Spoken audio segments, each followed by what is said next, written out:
Hello and welcome to today's virtual event on strong cities in Southeast Asia, the role of local authorities in building safe, inclusive, and resilient societies. Before we begin, a quick note that interpretation to Bahasa Indonesia is available for today's discussion by clicking on the interpretation button at the bottom of your screen and selecting the channel labeled Japanese. And instructions in Bahasa and English will be posted in the chat function for how to access the interpretation. So thank you all again. Hopefully everyone requiring interpretation has or will find their way to the right channel. If you have any questions during this webinar, technical or otherwise, please feel free to message me or my colleague David Dews directly. You're also invited to post comments and questions about the substance of the discussions throughout the webinar in the chat function, which is open to everyone. Again, welcome. My name is Jason Knipe with the Global Center on Cooperative Security. We are honored to be hosting today's event in collaboration with the Institute for Strategic Dialogue and with the generous support of the Government of the Netherlands. The Strong Cities Network is a network of municipalities dedicated to countering hate, polarization, and extremism. Since it was established in 2015 at the UN General Assembly in New York, the network has grown to more than 140 local governments, including large megacities, state governments, counties, and small municipalities representing every major region of the world. Its global summits, city exchanges, and regional workshops. The SCN members build bridges, discuss innovative policy ideas, and exchange good practices with counterparts from the world's leading cities and with experts in the field. The SCN's work is led by an international steering committee of member cities and supported by the Institute for Strategic Dialogue. Our organization, the Global Center on Cooperative Security, is pleased to be working alongside ISD to support outreach and member engagement, including in Southeast Asia, of which today's discussion is one element.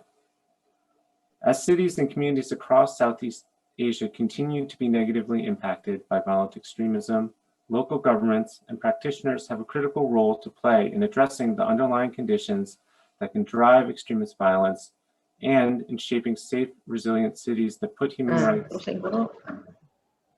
at the heart of prevention.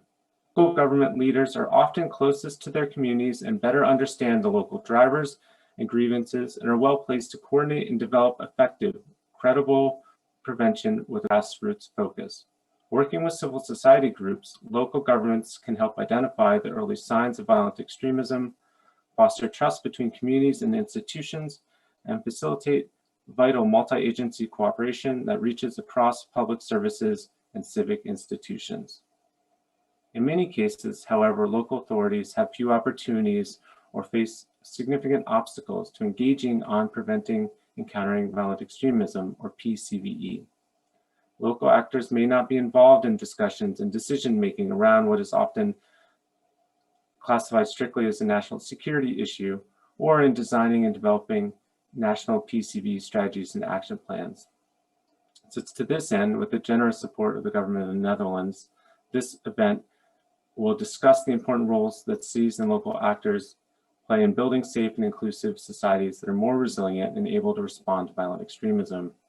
Our hope is that today's discussions will highlight the diversity of ways in which municipalities across Southeast Asia can and are contributing to building resilience to violent extremism among their communities, and some of the ways in which the Strong Cities Network can further support those efforts, including through a small grants program, which will be described in more detail at the end of today's discussion. So without any further ado, I will now turn the floor over to our first speaker, Mr. Hyde Mijnerens, Special Envoy on Counterterrorism with the Kingdom of the Netherlands, for some opening remarks. Thank you, Jason. Thanks for the introduction. My name indeed is Hyde Mijnerens, and the Special Envoy for Counterterrorism here in the Netherlands. Thanks for the opportunity to say a few words. Firstly, I want to thank the Strong Cities Network and the Global Center on Cooperative Security for organizing today's webinar. I'm very much delighted to see that so many speakers and participants are here to share, discuss, and also learn together. And despite the continuing pandemic that unfortunately prevents us from meeting in person. I think it's fair to say that the threats we face today remain real. And the recent terrorist attack on a church in Makassar, Indonesia on the 28th of March serves as a sad reminder of the urgency to combat terrorism and violent extremism. Indeed, we can only be successful, face the challenges by joining forces on a local, national, and international level. In Southeast Asia, the Netherlands supports several initiatives to help rebuild resilience against radicalization, to empower victims and affected communities, and to increase counterterrorism capacities. And we're very proud to support both governmental and civil society organizations across the region. And we encourage an active exchange between all relevant stakeholders to respect and learn from each other's perspectives. And sometimes that might be complicated as opinions differ, as we experience in the Netherlands as well. But I strongly believe that diversity in thinking in the end will boost performance. An excellent example of an active exchange focused on learning and sharing is the Strong Cities Network itself, which brings people and communities together across the globe. We have a fruitful partnership in several regions and are convinced it can play a productive and useful role in Southeast Asia as well. We also know that there's no one-size-fits-all approach to preventing and countering violent extremism. Integrated and multidisciplinary approaches are needed, and we need to bring together local authorities, law enforcement officers, educators, mental health professionals, community advocates, and human rights defenders and others, because they're indispensable there where it concerns the implementation of policies. I'm encouraged to see that many of these professionals play a role in today's webinar as well. We're of course also curious to hear from you and about your experiences, what works and what does not, because that also might help us to further fine-tune our policies and activities in the field of PCVE in the Netherlands. And our regional counterterrorism advisor for Southeast Asia, Roy Hans, who is based in Bangkok, will therefore follow the discussions closely and is happy to answer any questions you might have about the Dutch approach or about interventions in the region. Once again, thanks to everyone for their participation. Thanks for having me, and I wish you all a very productive and insightful webinar. Thank you very much, Ted, for those opening remarks, and thank you again for your government's continued support for the Strong Cities Network and related initiatives. We'll now turn to Mr. Daniel Houghton for an introduction to the Strong Cities Network. Dan is head of the International Cities Program at the Institute for Strategic Dialogue. Dan, the floor is now yours. Jason, thank you so much, and Herb, thanks for those fantastic words of introduction. We hugely value the support from the government of the Netherlands, and of course, our cooperation with the Global Centre dates back to the origins of this network. So it's a pleasure to be here today and to be able to address this really important session that begins, I think, an important venture for the Strong Cities Network in the region. David, I would just ask if you're able to share my PowerPoint for this session. I do not have permission enabled at my end to share.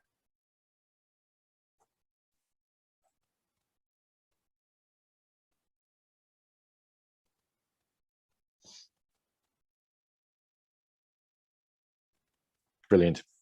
Thank you so much, and thanks everybody for bearing with us. The Strong Cities Network, as Jason said, dates back to 2015. And really it serves to mobilize local government actors and frontline practitioners on the challenge of building resilience to violent extremism and building social cohesion that ultimately prevents the conditions that can give rise to violent extremism.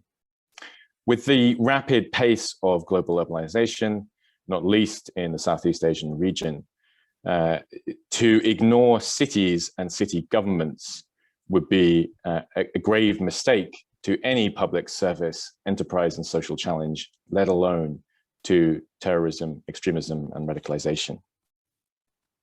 Cities can be crucial partners to national governments in informing and executing national strategies, but ultimately they inform the way we practice prevention on a global scale. They know their communities best, they are proximate to their communities, and they are in most cases more agile and more adaptive and reflexive than national government counterparts. Next slide, please. I'd like in this brief moment just to give you a bit of background to Strong Cities, and I suppose ultimately to answer the question in 4 parts as to what Strong Cities does and delivers for its global membership, as Jason said, of more than 140 member cities across more than 40 countries around the world. The network had its origins in a very, very small European pilot project that ISD ran with European partners, focused just on 9 suburban municipalities in a European context, which ultimately served to fill a gap that emerged as governments were putting increasing pressures on local governments and city leadership to deliver on prevention activities. These were often ill-resourced. There was no guiding strategy. And there were very few mechanisms for connecting one city and both its political and its civil service function leadership, as well as its frontline practitioners, be they explicitly prevention of radicalization practitioners, or maybe youth services, social services, and an array of other frontline services. But connecting those cities was the integral challenge that we set out to bridge, because as any city develops and addresses these sets of challenges, it's really important that they are not isolated, that they have access to understanding what has and has not worked in other contexts. So that not so that they can implement one blueprint model, but so that good practice can be tailored both to a regional level and to a hyper-localized city level. On the back of this pilot, and with the support of the United States State Department and following the 2015 White House CVE Summit, Strong Cities launched globally at the UN General Assembly 2015 with 25 founding members spanning several regions. Over the following year, we went through a global membership drive, and in the 3 successive following years, we held global summits and developed our online website, our online training hub for practitioners and for city officials to access training materials, resources, research, and connect to one another online. We've been fortunate to build very productive partnerships with government funding partners across Australia, Denmark, the Netherlands, Norway, and the United States, and we continue to expand the funding basis of the Strong Cities Network. Next slide, please. So very briefly, I want to divide the question of what the Strong Cities Network delivers into 4 sections. First of all, in the top right-hand corner, I want to focus on data for cities and what data-informed evidenced approaches means and how we can deliver that with city partners. Second, in the bottom right-hand corner, I want to focus on the practical infrastructure that needs to be created at a city level for effective prevention.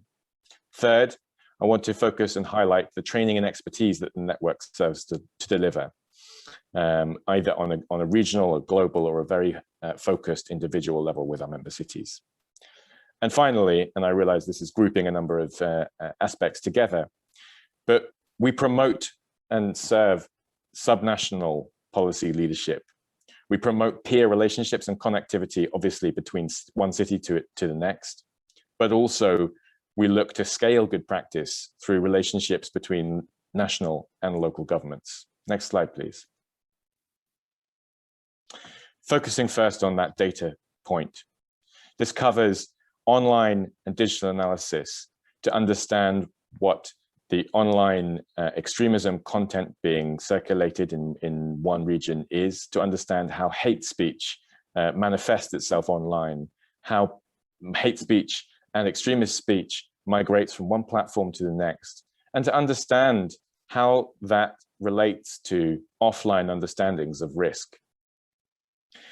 This is about providing cities and governments, and national and local levels, with data around understanding the online threat profile so that they can build effective prevention.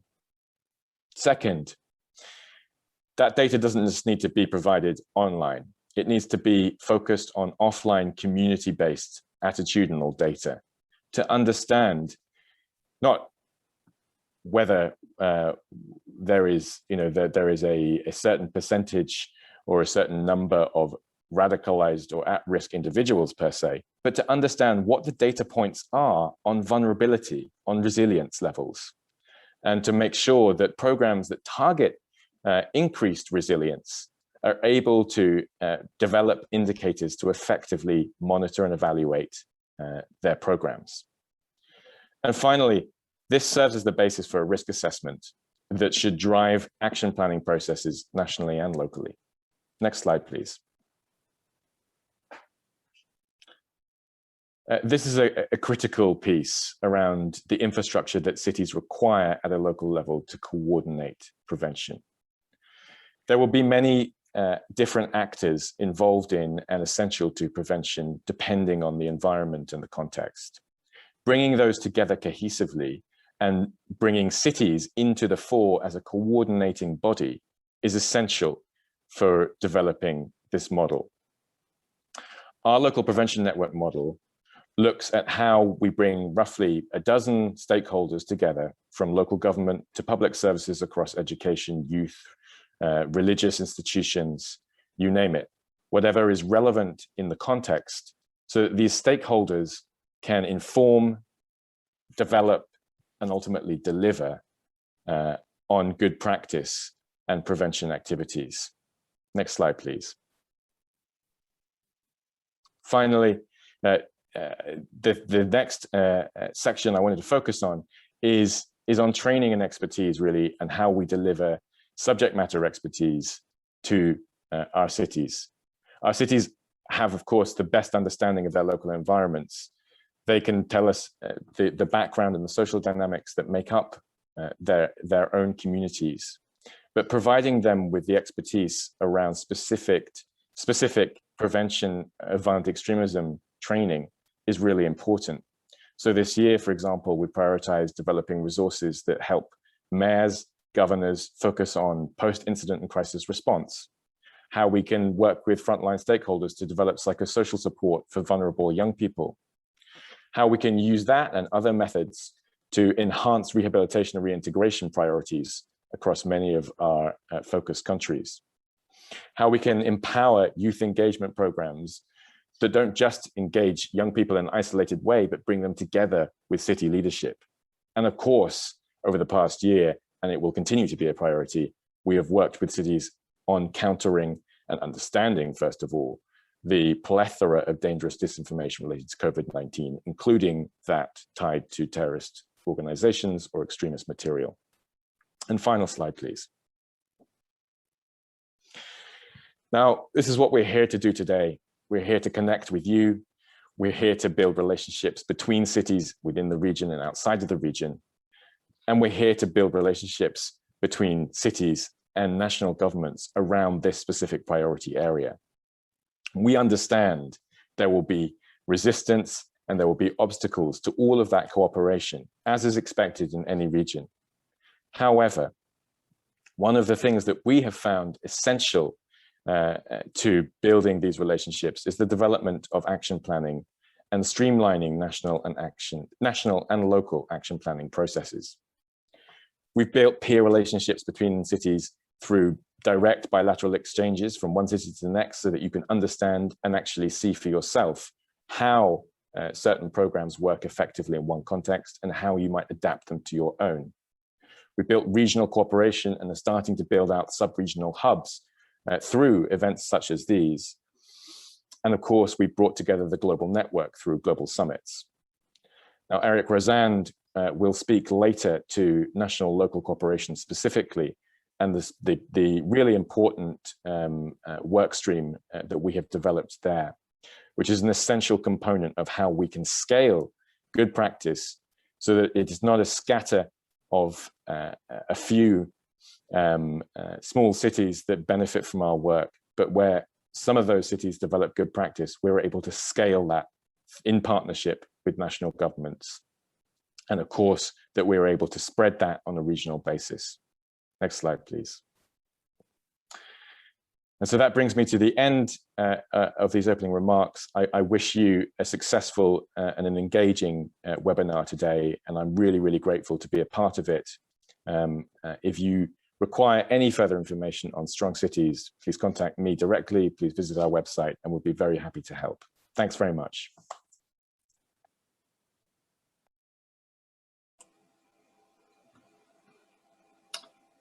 Thank you, Dan, for that fantastic introduction to the Strong Cities Network and overview of all that the SCN does to both support and advocate for the role of municipal authorities in building resilience to violent extremism. And on behalf of myself and the Global Center, it has truly been a pleasure to work alongside ISD and support in small ways the good work of the SCN over the past several years. We're now going to turn to Mr. Roy Semrat with the Indonesian Ministry of Foreign Affairs to hear a national government perspective on the role of municipal authorities in building resilience to violent extremism. Mr. Semrat is Director for International Security and Disarmament at the Directorate General of Multilateral Cooperation at the Indonesian Ministry of Foreign Affairs. He's held various posts within the Indonesian MFA, including serving in various capacities at the Permanent Mission to the UN in New York and in Geneva. Mr. Semrat, thank you for being with us today. The floor is now yours.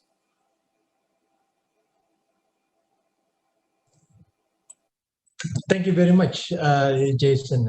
Through you, I would like to thank IST and Global Center for convening this event and for inviting me to participate and delivering some remarks and maybe to give some perspective from the Indonesian government.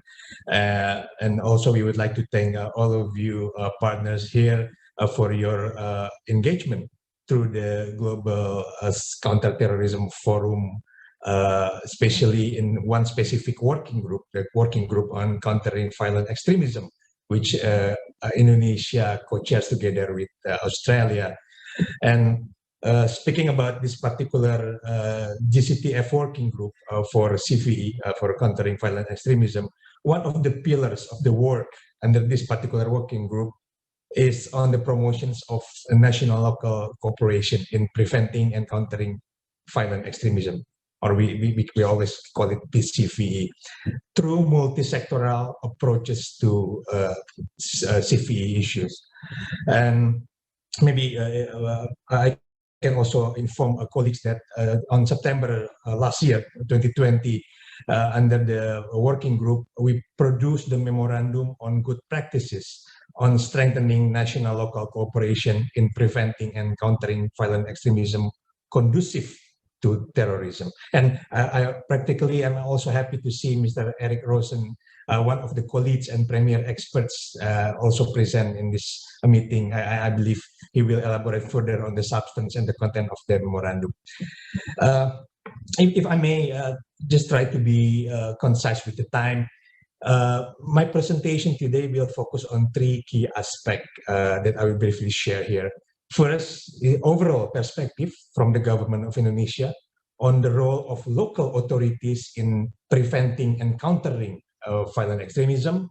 And then the second aspect is the experience and approaches in building community resilience in PCVE. And lastly, the strategies and key priorities going forward. But before that, maybe I will also echo the sentiment earlier mentioned by previous colleague, that we also share the view that no one size fits all approach when we are talking about countering terrorism activities, either in the broad term, general term, or in the specific term, as mentioned earlier by Ambassador Mishnaren of the Netherlands. And I also would like to support the previous speaker, Daniel, when he mentioned about the importance of the strong national and local coherence, cooperations in this particular rubric. So on the overall perspective, from the government perspective, government of Indonesia, dear colleagues, let me start by putting it in the perspective first. As a country that spans across 17,000 islands, diverse ethnic group and religious background, with over 500 cities span across 34 provinces, and not to mention, of course, having 270 million populations. Indonesia recognizes firsthand the importance of local governments and authorities in building resilient societies in PCVE, that's for sure. We have so many, unfortunately, we have so many incidents of terrorist attack occur in different places in Indonesia. And those cases are practically a stark reminder that while terrorism tends to be seen from global and national perspective, however, the motive and grievances oftentimes tend to be more locally driven. And therefore, it is important of local ownership and local engagement. It is undeniable to have this kind of strong linkage between local ownership and local engagement in building safe and resilient societies. And of course, at the same time, I need to stress out the importance of the central government, because anyway, the primary responsibility still lies on the central government. But while recognizing this particular primary responsibility, Indonesia prescribes to a comprehensive and inclusive counterterrorism strategy that involves all levels of government and society through an approach that we call a whole of government and a whole of society approach. And I think it's not only applied on the counterterrorism issues, but we are also applying in some other sector. For example, something that is very dear and very near to us is how to handle the pandemic of COVID-19, where practically this kind of mentality, the linkage between the central government and the, and the local government is always going to be needed anyway. Let me move to the second part of the statements, looking to several experience and approaches in multi-sectoral CVE program from our perspective. We have we try to make sure that the synergy will always be there. From the central government perspective, particularly through our National Counter-Terrorism Agency, the BNPT, we call it here, we have introduced key legislative and coordinative measures to support local and community-led initiative. And I think we can also try to make it synergy with the dynamics in the international level, in particular in the multilateral level. In line with the UN, United Nations Secretary General Plan of Action, and also relevant UN Security Council resolutions connected to the issues, Indonesia has just recently passed the Presidential Decree number 7/2021 on the National Plan of Action on Countering Violent Extremism conducive to terrorism, signed by President Joko Widodo last January. This National Action Plan is very important for us because it provides a holistic strategy that consists of 3 pillars. Prevention, that's pillar number 1. Pillar number 2 is law enforcement, witness and victim protection, and also strengthening legislation framework. That's the second pillars. And last but not least, partnership and international cooperations. So that's why this particular National Action Plan is very important, because for us, it will be our guidance in moving forward and in doing so many activities in a more coordinated manners. And at the same time, we also consider this National Action Plan as a living document, which serve as a coordination mechanism between all level government and society. Why we call it a living document? Because at the end of the day, we cannot do anything based on a perspective that is already in the past. There is a need for us to always make sure that the National Action Plan to be reviewed periodically, and in order to make sure that the plan is still valid and corresponding to the current needs. And when we are talking about those coordination mechanism, there is also another various measures and program that will support the National Action Plan. I mean, I can just mention one example that we have the so-called Terrorism Prevention Coordination Forums. Very local, very small but very important, or we call it in Indonesia Forum Koordinasi Pencegahan Terorisme. This particular forum, established in 2012, I think, is now present in all of Indonesia's 34 provinces. And this kind of forum will be another channel of coordinations among relevant stakeholders. And the primary goal of this particular forum is the development localized prevention efforts, tailor-made according to local condition and grievances. I think it's also again correspond to presentation from previous speakers with regard to the necessity to make it more localized activities.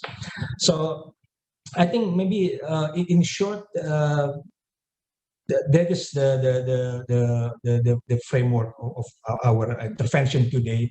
And if I may just try to sum up, colleagues, our priorities going forward will also consider recent global development, including how COVID-19 pandemic has affected the preventing and countering violent extremism space. I mean, it is not uncommon that we are already listening to many reports that during this pandemic, the issue of violent extremism is becoming more and more robust in nature. So this is something also that we need to take a look carefully with regard to the impact of pandemic to the violent extremism and how we can try to prevent and countering it. And we will also continue to prioritize gender and age-sensitive approaches. This is something that is going to be in our radar, and we consider there is a merit in making it a more prominent issues to be discussed. And also another issue that we would like to prioritize is countering and preventing the misuse of the internet for terrorist purposes.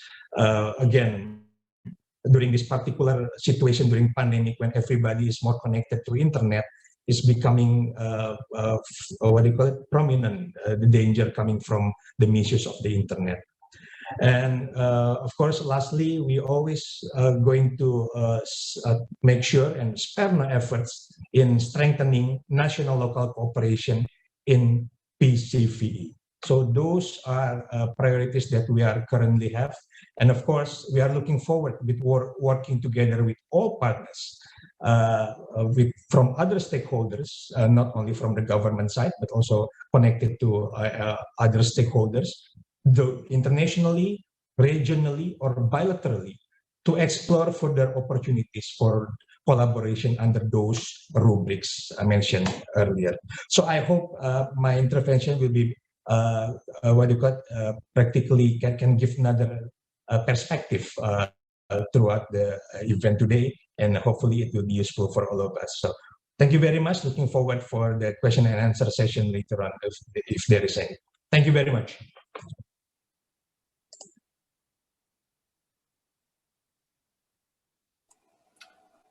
Great. Thank you very much, Mr. Simrat, for those remarks and for sharing the critical perspectives from national or central government authorities. Our next speaker Mr. Eric Rosen will take us from the national to the local by discussing good practices in national local cooperation related to PCVE. Eric is president of PVE Solutions, a private consultancy. He's also a senior associate fellow with the Royal United Services Institute, RUSI, and among other notable relevant previous experience. As has been noted, Eric recently served as a leading contributor to the drafting of the Global Counterterrorism Forum's Good Practices Memorandum on strengthening national local cooperation on PCVE, which both Mr. Simrat and Mr. Hooton referenced in their remarks. Eric, we look forward to hearing your intervention. The floor is yours.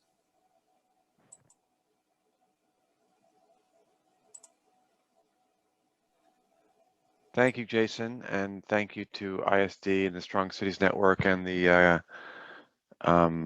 government of the Netherlands for supporting this effort and for including me.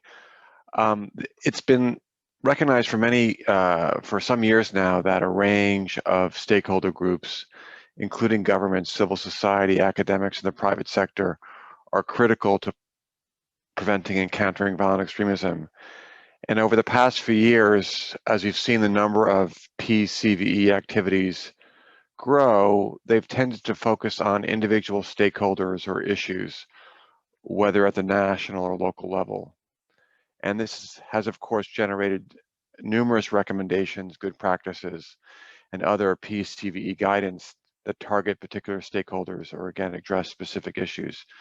In the meantime, we've seen insufficient attention being given to identifying and overcoming the barriers to cooperation and collaboration among all these different stakeholders, particularly those at the national and local levels. Thus why the rhetoric around promoting a whole of society approach has remained constant. There have been too few tools actually developed to facilitate the elaboration of such an approach.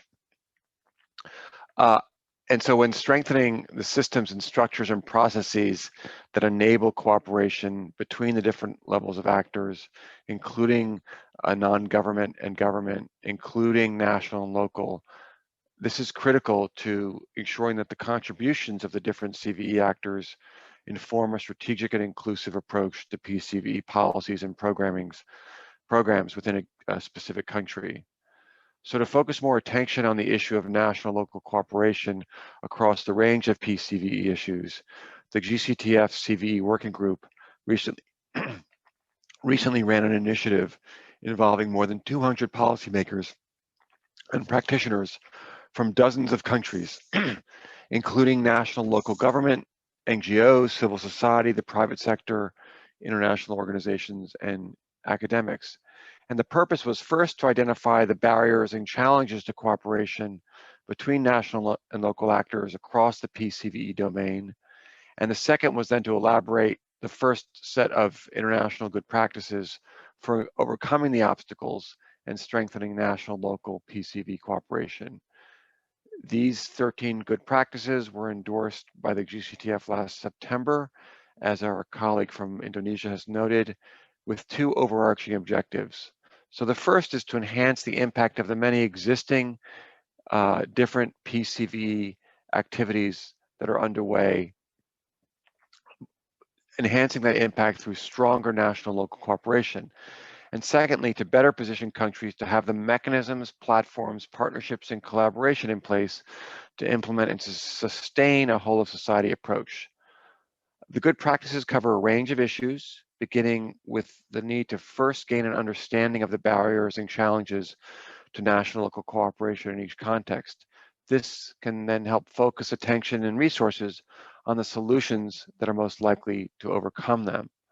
Although, of course, not all barriers and challenges are universal, some frequent ones identified during the initiative included a lack of shared understanding between national and local actors on the PCVE needs and priorities of local communities and how best to address them, and ensuring that the PCVE measures take into account the local context and don't unintentionally stigmatize certain communities. And then third, the insufficient mechanisms to actually promote greater involvement of local actors in the development of PCVE plans and programs. The good practices further underscored the importance of identifying, delineating, and respecting the comparative advantages of the different PCVE actors, whether national, or local, government, or non-government. And what's particularly innovative in the GCTF framework is how it expands upon the unique role that local governments and civil society actors can play. For example, the framework notes how local governments are well positioned to leverage existing services, including those related to housing, culture, education, social welfare, recreation, which are critical for prevention, and how civil society often has more access to and credibility in local communities, particularly the historically marginalized ones, than government actors do. And again, what's unique here is that this framework, the GCTF framework, was developed by national governments in principle. And so here you have national governments, perhaps for the first time in an international multilateral framework around PCVE, explicitly acknowledging the roles of local governments in PCVE. The document highlights also the role of civil society local actors quite prominently, but there were some clear differences among GCTF members regarding the priority to attach to them as compared to national level ones. Some GCTF members clearly continue to favor a top-down government-centered approach, and they held up finalizing the consensus document until their concerns were addressed. Perhaps the foundation for meaningful, durable national and local cooperation is an inclusive, consultative, multi-layered national dialogue on PCVE that involves a diversity of stakeholders and takes into account the local PCVE needs, context, and resource requirements. And the GCTF document emphasizes this. Such a process can help ensure that the development of a new or revisions to an existing national plan reflect the needs and priorities of local communities, in particular rural ones, whose perspectives are typically not reflected in national action planning. The document also provides a detailed guidance on the development of inclusive national action plans that reflect the perspectives of a diversity of national, local, government, non-government stakeholders, presumably those involved in the previously mentioned inclusive dialogue. Beyond simply an inclusive national action plan development process, the good practices encourage national governments to invest in local actors, frameworks, and programs. This means everything from leveraging local resources, capacities, and institutions to providing training and resources to local actors when necessary, to prioritizing trust and cooperation building activities with local governments and NGOs. And speaking of trust, the good practices underscore the importance of building and sustaining it more broadly, whether between national and local government and non-government or security and non-security actors. This can be achieved in a variety of ways, some of which are reflected in the document. And these include developing local prevention networks or safety councils that include law enforcement, local officials, and community representatives, addressing issues such as corruption, which can undermine trust in communities, facilitating dialogue among different societal groups and local authorities, and adopting an inclusive approach to PCV policy and program development. Beyond trust sharing, the document underscores how information sharing among the different actors that are going to be involved is a key ingredient to building this trust when it comes to facilitating collaboration, multi-stakeholder collaboration, particularly when we're talking about collaboration around particular individuals at risk of radicalization to violence. To facilitate information sharing among actors that may have limited to no experience working together, the good practices highlight the importance of putting in place clear guidelines and principles that outline who, when, and what to share and with whom. The good practices also devote considerable attention to the need for national coordination mechanism or platform to be developed or to be leveraged if one exists, that includes local stakeholders and facilitates sustained cooperation around PCV issues, including the implementation of any national framework.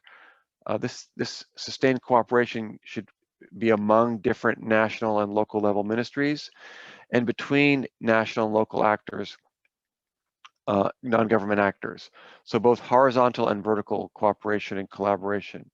In turn, such a platform can help with training, network building, priority and gap identification, program monitoring and evaluation, and the development of a communication strategy around PCVE issues that is tailored to the needs of marginalized and hard-to-reach rural communities. Ensuring the appropriate balance between national leadership and local ownership is another key principle enshrined in the good practices. And how to strike that appropriate balance will differ from country to country. And so while national governments clearly have a key role in providing the legal and policy framework for PCV efforts to emerge and hopefully flourish, they need to ensure that local actors have the flexibility in its implementation to ensure local implementation efforts are appropriately tailored. And of course, national governments have a clear interest in ensuring that there's some coherence among the various locally implemented PCVE projects, and that they are in some way linked to the implementation of a national framework, assuming one exists. However, balance is key, so they need to respect the independence of local actors and avoid trying to exert excessive control over who can do what at a local level. And broadly speaking, mechanisms that allow for sustained communication between national and local actors around these issues is critical to ensuring this balance. Beyond the policy and legal framework, national governments have a key role in providing funding to and training and other capacity building support for these activities that help implement the national framework.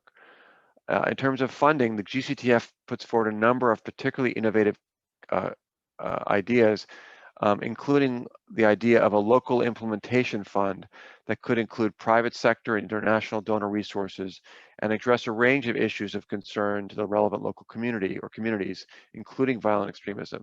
Such a fund could bring greater coherence to locally led initiatives and closer alignment between such initiatives and a national PCV framework. In terms of training, the good practices emphasize the importance of including a focus on the design and evaluation of and research to inform PCV activities to help ensure they're appropriately targeted and assess risks and identify needs in a non-discriminatory, human rights compliant, non-stigmatizing fashion. Finally, although it's listed as the last and good practice, enabling the effective and sustained monitoring and evaluation of a national PCV action plan and any national and local PCV programs may be among the most important of the good practices. The document highlights some of the barriers here, such as the difficulty in proving a negative or causality. It also illustrates why M&E is so important. For example, it can help improve understanding of what works and thus help attract more PCV funding and political support, and what steps can be taken to operationalize an M&E approach.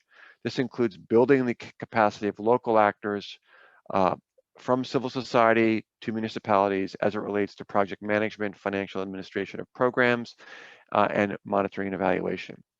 And before concluding, I want to say a few words about what I think is the most important thing here, which is not necessarily the good practices, but the implementation of them. And so throughout the consultations that led to the adoption of the good practices, a number of stakeholders, including representatives from national and local governments, sought context-specific policy and practical advice, guidance, and other support on how to overcome some of the national local cooperation challenges they're experiencing. And this is not atypical for GCTF or any international good practices, where diverse members of, at the national level, diverse national governments are involved, and there's a practice of adopting documents by consensus. This results in the production of frameworks that require more tailored, specific follow-on guidance and advice to give life to the framework at a national level. And in the case of the national local cooperation good practices, country-level stakeholders could benefit from such guidance or advice in 4 concrete areas. First, when a national or local PCV action plan or other relevant framework is being developed. Second, when such a framework is being reviewed, updated, and assessed for implementation. Third, for advice on the implementation of an existing framework. And fourth, to support focused national-local cooperation implementation efforts in specific thematic areas. For example, whether it's in interventions, rehabilitation, and reintegrating returning foreign fighters and their families, or community engagement, or in specific parts of a country, whether it's a community, a municipality, or a region. And I think the Strong Cities Network offers a really useful platform to facilitate any of these country-specific implementation efforts, ideally in cooperation with other international actors, whether it's the UN or the GCTF. And I would encourage SCN members and supporters, not to mention, again, the GCTF and its members, to leverage the network's comparative advantages in taking forward these GCTF good practices. Thank you very much, and I wish you all a fruitful rest of the webinar. Terrific. Thank you, Eric, for that overview of the GCTF good practices. There obviously is tremendous variation in the structures of local governance across different regions and national contexts, but the GCTF good practices, as you've described them, lay out a number of principles that I think are broadly applicable to improving coordination among various levels of governments, and really highlight the critical contribution that local authorities and civil societies organizations can make regardless of the governing structures, and importantly, the ways in which national authorities can support and reinforce those efforts. We're now going to transition to 2 panel sessions featuring local perspectives, first from 2 mayors in the region, and a second panel with representatives from civil society and non-governmental organizations. To introduce the first panel, I will turn to my colleague, Ms. Diwarini Agrani, who's been leading part of our outreach and engagement efforts in the region on behalf of the SCN. Anji, the floor is yours.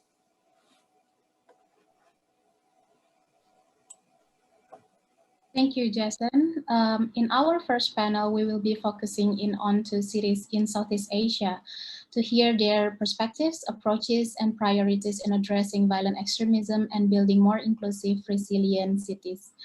We are honored to have with us the mayor of COTABATO City in the Philippines and the mayor of Surakarta in Indonesia. As we hear from our speakers, please feel free to post any questions you have in the chat, and we will post some of this to the mayors after we have heard their remarks. It is my honor to first introduce Mayor Francis Cynthia Gayani Sayadi. Mayor Gayani Sayadi has described herself as a lawyer by profession, an activist, and a reluctant politician. Ms. Gayani Sayadi is the first woman to be elected as mayor of COTABATO City, and under her mayorship, COTABATO City has won numerous awards. Mayor Gayani Sayadi, the floor is yours.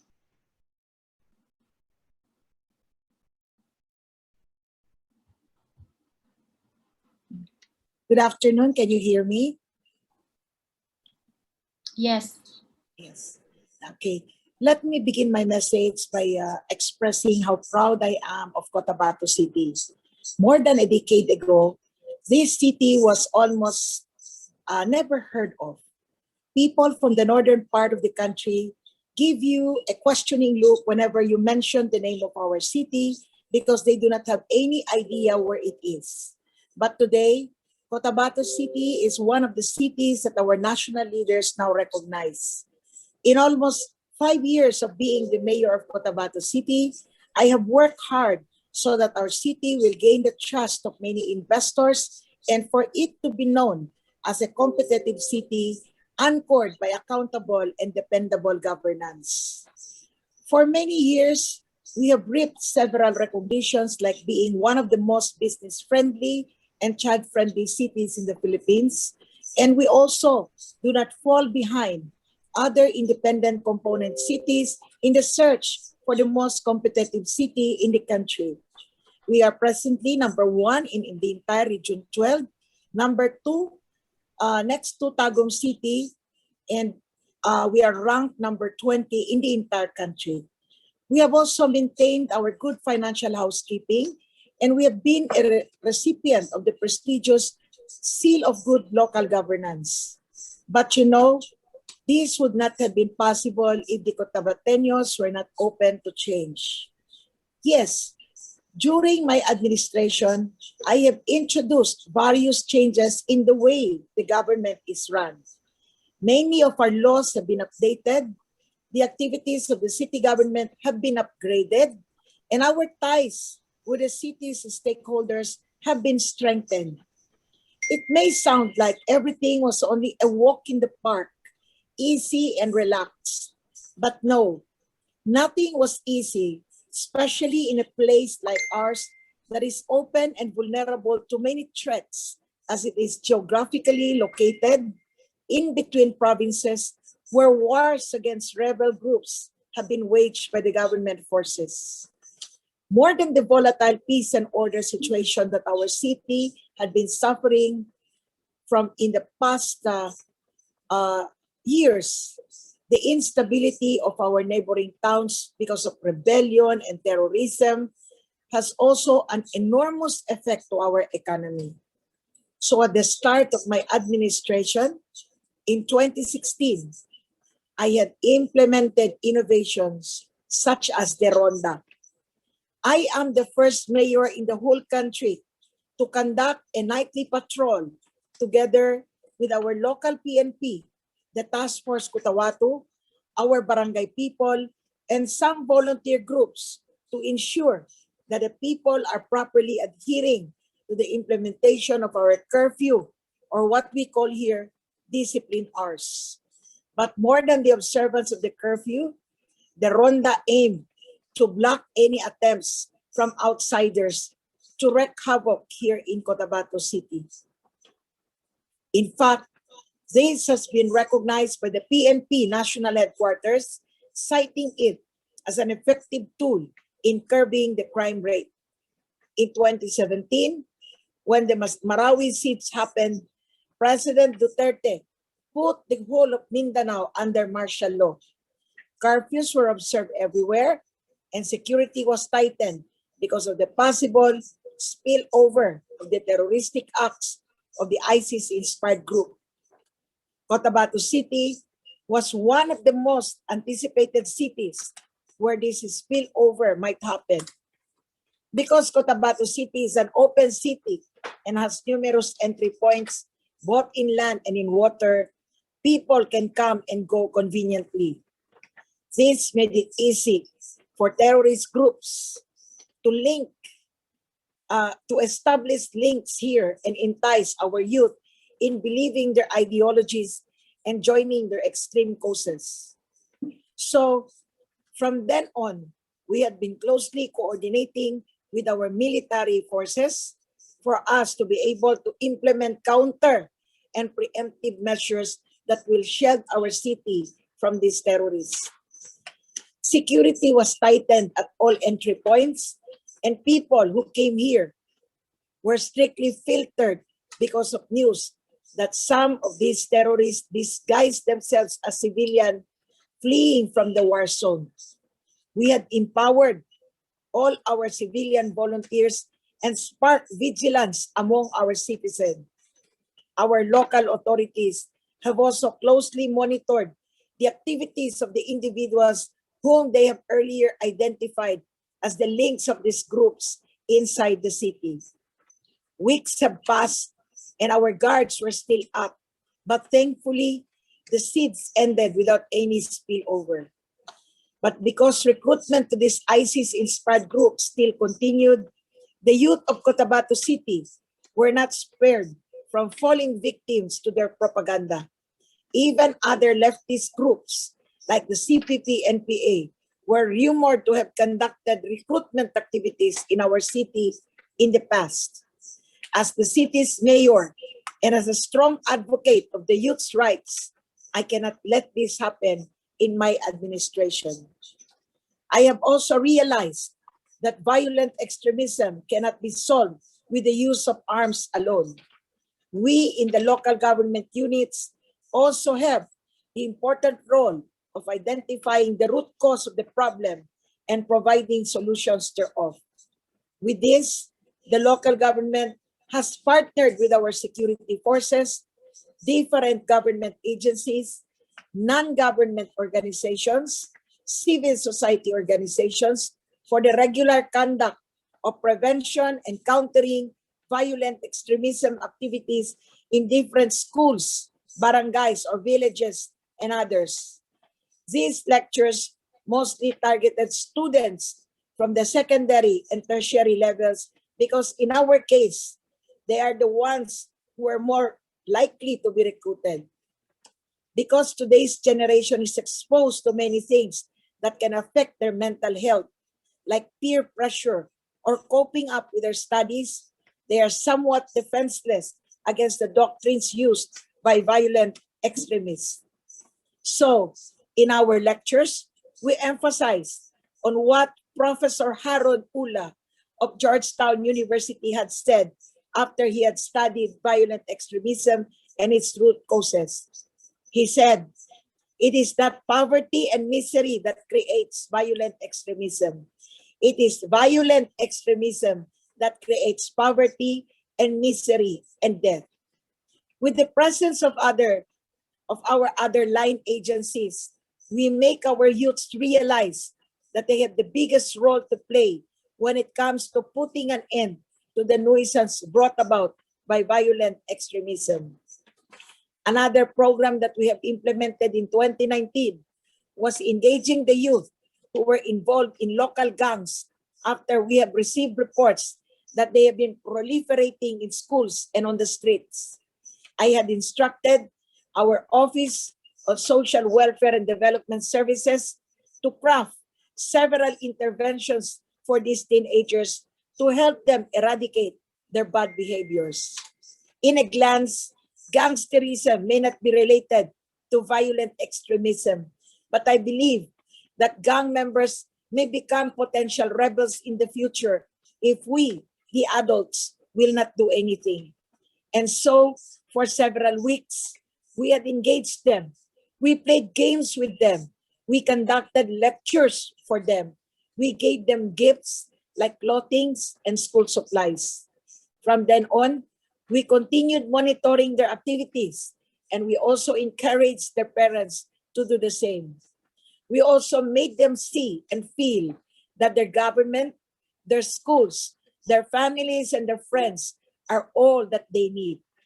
These programs, I believe, are adherent to the national government's whole-of-nation approach in addressing violent extremism. Ending violent extremism requires a collaboration of efforts from all of the stakeholders to ensure its success and, more importantly, its sustainability. Here in Cotabato City, the local government has always been inclusive in many of its activities because peace and order has always been one of its main concerns. We have welcomed the assistance of civilian volunteers who are willing to help us safeguard our city and our people. At this point, we all need hands-on deck, especially we are still in the middle of the pandemic and governments everywhere in the country has been focusing on preventing the further spread of COVID-19 in their communities.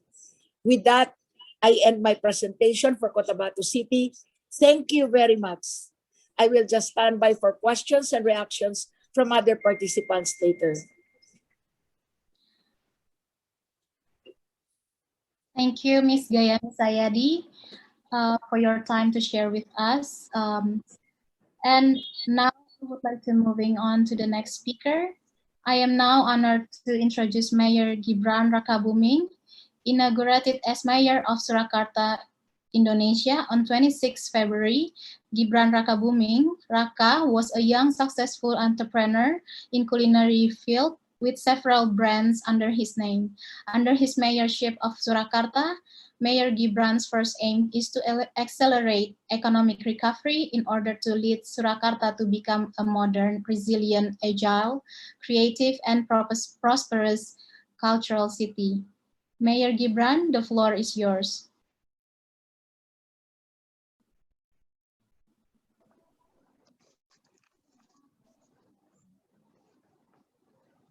Yeah, good afternoon, Jason and Mayor of COTABATO, Ms. Francis. Today I'm going to talk about the role of local government in countering radicalism. Yeah.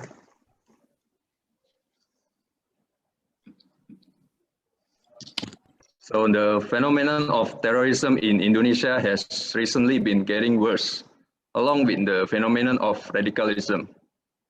In an effort to prevent acts of terrorism, the government takes steps to anticipate continuously based on the principle of protecting human rights and the principle of prudence. De-radicalization is a process or attempt to eliminate radicalism. The role of local government plays important roles as the main spearhead in this process. In general, the role of local government in fighting radicalism described as follows. So next slide. Okay, next slide. Okay. So the role of local government is as a regulator, as a dynamist, as a facilitator, and as a catalyst. As a regulator, provide policies that facilitate the program implementation and protection for the ex-terrorist convicts to be accepted in society properly without any discrimination. As a dynamist, it is to mobilize the participation of all parties involving by providing guidance, direction, and counseling.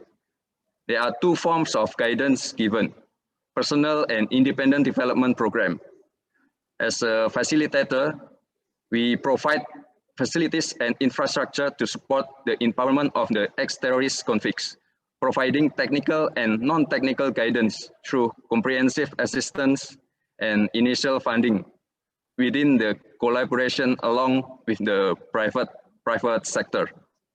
As a catalyst, local government as an accelerator agent to develop of the positive potential of ex-terrorist convicts to improve their living standard, recognizing the valuable skills and providing creative hub.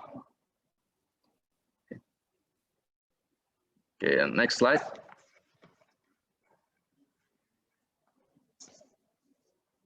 So these are our actions.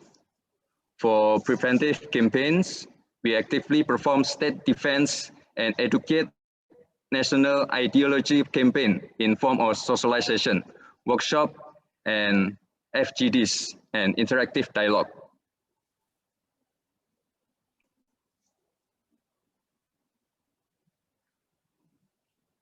We also have a Kemas Salam Foundation.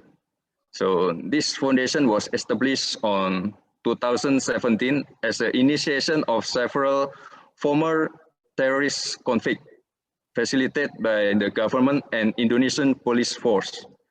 This foundation is engaged in the social and economic field in supporting the reversion of former terrorist convicts to the society. The primary goal is to prepare former terrorist convicts to be accepted back in the society and possess ability to improve their welfare and prevent from returning to their previous group or community. The field of action include distribution of aid and assistance for temporary housing, required skill training, and de-radicalization agenda. So these are our activities. We also have intensive collaboration with the national institution, Indonesian Police Force, and NGO related in preventing radicalism and extremism. We have also CT, SITI, or System Deteksi Dini. So CT is basically an early detection and management program to respond extremism and radicalism based on village and sub-district administration initiated by the Gus Durian, Soloraya, and CSAFE. I'm going to show you a short video.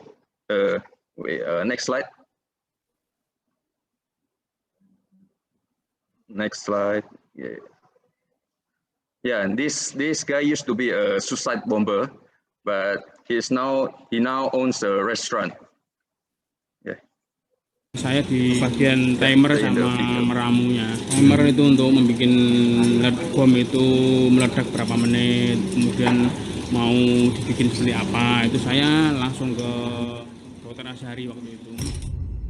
Lah kok sampean iso ceritain terus dodol soto iso masak soto apa ngarang?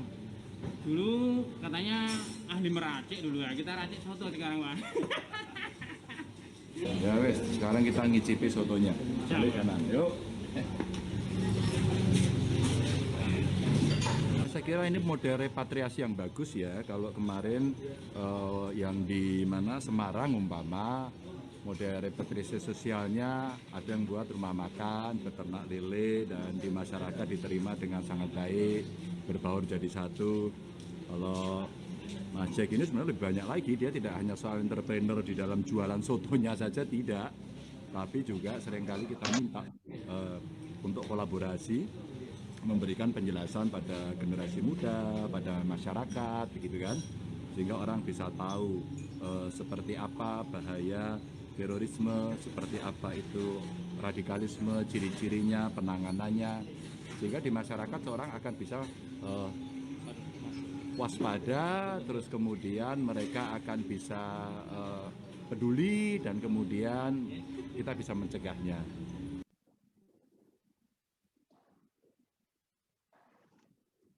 Ini terakhir ya. Yeah, it is no such easy matter for the society to accept them back. The existence of local government is required for them to obtain their rights. We provide special assistance in civil registration process, social security, and social aid distribution and healthcare services. So the local government organized technical and non-technical assistance to prepare former terrorist convicts to be able to improve their welfare.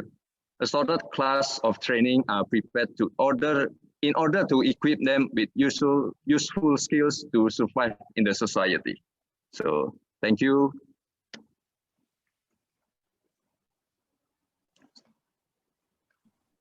Last slide. Okay.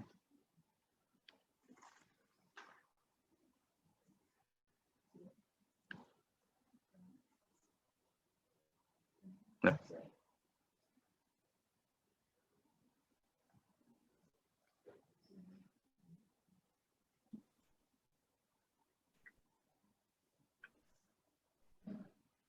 Thank you for Mayor Gibran for the presentations. We just learned about the local various approaches from both mayor in Cotabato, Philippines, and also in Solo. So we will now take a few questions from the chat to post to the mayors. But first, I would like to ask 2 questions for both mayors. What do you think is the main challenge you face in working to prevent violent extremism in your city? And what do you think city authorities can do to build trust and partnership with communities and civil society? So Mayor Gibran or Mayor Gayani Sayadi first. Yes. May I answer? Yes, please. Okay. The greatest challenge really is how to communicate with the people. The leader has really to go down, talk to the people, because if you will just designate someone to talk to the people or probably just create a group without the mayor being seen by these people, it's very hard to make these people believe that the government is really sincere. So what we do is that whenever there is a forum, whenever we reach out to the people, it is mandatory that the mayor should be seen, the mayor should be there, and that the people can feel that something is being done. You have to build up that credibility, and more often than not, creating or establishing the credibility is very, very hard. You know, as politicians, there is one thing that makes it hard for us, because in the previous years, prior to our assumption, you know, this is my first term as mayor. Although I have been mayor for almost 5 years, this is my first term because when I was elected the first time, I was only vice mayor. I assumed office as mayor after the death of my brother who died. So I practically consumed almost all of his terms. So although it's my first term, I have always been a hands-on mayor. You really need to reach out, tell the people, and if prior to this COVID incident, if there's a need for you to go down, hug the children, tell them that this is what you want for them. You know, the children, the people, the youths are really a very effective tool. You have to make them realize that what the government is doing is for them. It is not for you. It is not for the politician to build up his name or what. It is for them. Make them feel that every effort is for them. And that if anything happens, it is the future of the city that is at stake. You have to make that word credible. Because as far as we are concerned, you see, politicians often have that negative connotation that, in the Philippines, we call it epal. You know what epal is? People or politicians who always post their pictures or do something with the purpose of only, it's only for propaganda, but how do you express it? Only for propaganda. People does not really like that. It will only show the lack of sincerity of the leader. But the leader should work. The leader should not, you should walk the talk. So that is the greatest challenge, how to create that credibility, to establish that credibility. But if you already establish that everything comes easy, people will believe you, people will follow what you say. But if you don't have the credibility, it's very, very hard. Okay, thank you, Mayor Gayani Sayadi. Mayor Gibran, do you want to answer the questions? Yeah, more or less the same. So the main challenge here is to make sure the society accept them back. So we have intensive collaboration with the national institution, Indonesian police force, and the NGO related in preventing radicalism and extremism. So we have anti-radicalism and extremism campaign. We have routine monitoring and dialogue with the Indonesian police force. We have also anti-radicalism and extremism campaign on schools. Yeah. So more or less the same with the mayor of COTABATO. Okay. So now I would like to pick up a question from the chat room, from the participants. For Mayor Raka or Mayor Gibran, if there's such a program for former combatants, are there similar programs to support victims or survivors? On the victims. And survivors. Victims and survivor, yeah. So the program, we make sure to improve their welfare, and we also to make sure we have so with the government, make sure they obtain their rights. We also provide special assistance in civil registration process, social security, social aid distribution, and healthcare services. So those are the roles of the governments for the victims and the survivor of the combatants. Okay. Is there a way to read or get further information on your efforts, Mayor Gibran? Yeah. Is there a way to read or get further information about the effort from Mayor Solo, for example? Yeah, you can learn more about our programs. We have many foundation, Gemas Salam Foundation, Gusturian Solo Raya, City. Those are the organization to prevent extremism in Solo. You can read more on the website. Okay. Another question is, Solo is known as one of the hotbed of terrorism. How do you think about it, and how do you gonna deal with radicals group in your area? Not anymore. Yeah. Used to be, yeah, but not anymore. Okay. So I think that's all for this session on the local approaches in preventing violent extremism.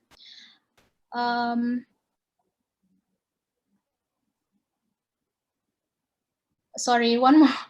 There is one question for Philippines, to be fair, with the Mayor Gayani Sayadi. Just brief answer, maybe. Any success story in your city that you proudly say that it can be in other cities? Yes. Paluso, from the Mayor of Paluso, I read it. I'd like to inform you that Cotabato City, more than a decade ago, was considered as the kidnap capital of Cotabato City, of central Mindanao, with a ratio of 3 kidnappings for every 67 days. Crime rate was at its high. Bombings were everywhere. But when we assumed office, everything went down. In fact, we were accorded the award by the Philippine National Police as we were referred to as one of the safest city in 2017, with about 49% downtrend in the criminalities. And when I started the Ronda, the curfew hour was from 10 p.m. until 4 in the morning. And within that 10 in the evening until 4 in the evening, we have 0 crime rate. So if the people will see that all people, that the stakeholders will feel secure in their places, we can encourage more volunteers from the organizations. And this is what we do every night. Organizations, NGOs, we support the local, they support the local government. We do the Ronda every night, and until now, we are now on its 5th year, and it's very, very successful. In fact, so many local governments have been replicating this Ronda. And this is also, even before the national government declared that curfew, Cotabato City already declared its, we call it discipline hour. That's similar word for Indonesian with Ronda, actually, Mayor Gayani. So I would like to thank for both your time, Mayor Gibran, and also Mayor Gayani Sayadi.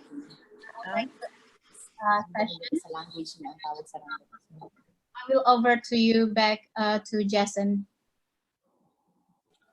Thank you so much, Angie, and thank you to both Mayor Gayani Sayadi and Mayor Rakabuing for those really fantastic presentations and for sharing the experiences from your respective municipalities. We'll now turn to our second panel, which will be moderated by my colleague, Ms. Dina Zaman, who is a Malaysian journalist and writer and the co-founder of Aman Research, and has also been leading SCN outreach and engagement in the region. Dina, the floor is yours. All right. Thank you, Jason. Can you hear me? Yes. All right. Assalamualaikum. Very good afternoon to everyone. In our second panel, we'll be hearing from 3 civil society experts to hear their perspectives on the role of cities in responding to violent extremism, polarization, and hate. Again, please feel free to post any questions you have in the chat function, and we'll post some of these to the panel after we've heard their remarks. It is my pleasure to first introduce Mr. Herizal Hazri. Mr. Hazri is the Chief Executive Officer of the Institute of Strategic and International Studies, ISIS, in Malaysia. Mr. Hazri formerly served as a country representative of the Asia Foundation in Malaysia. Throughout his career, Herizal has been deeply involved in various conflict resolution, peace building, and countering violent extremism initiatives. Mr. Hazri, the floor is yours.